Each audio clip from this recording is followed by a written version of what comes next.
প্রধান অনেক বাড়িয়ে জয়ী ফিরহাদ হাকিম ৮২ নম্বর ওয়ার্ডের উপনির্বাচনে জয়ী হলেন মেয়র ফিরহাদ হাকিম। গতবার তৃণমূল প্রার্থীর জয়ের ব্যবধান ছিল ৭,৭৩৪, এবার তা বেড়ে হয়েছে ১৩,৯৮৭। ফিরহাদ হাকিম পেয়েছেন ১৬,৫৬৪টি ভোট। গতবার তৃণমূল প্রার্থী পেয়েছিলেন ১২,৬৩৪ ভোট। বিজেপির ভোট ৪,৯০০ থেকে কমে হয়েছে ২,৫৭৭।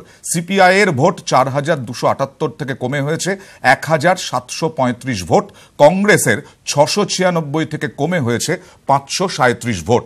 জয়ের পর উৎসবে মেতে ওঠেন তৃণমূল সমর্থকরা। বিজয় মিছিলে পা মেলান নবনির্বাচিত কাউন্সিলর ফিরহাদ হাকিমও।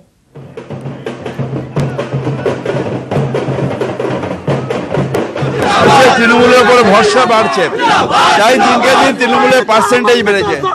প্রায় ৭৭% ভোটে আজকে তৃণমূল কংগ্রেস জয়ী। বিজেপি ১৭ থেকে নেমে 11%-এ চলে গেছে। অর্থাৎ আগামী দিনে এমন হবে, সেন্ট্রাল গভর্নমেন্টে যখন বিজেপি যাবে তখন বিজেপি এখান থেকে বিলুপ্ত হয়ে যাবে, সব দল বিলুপ্ত হয়ে যাবে।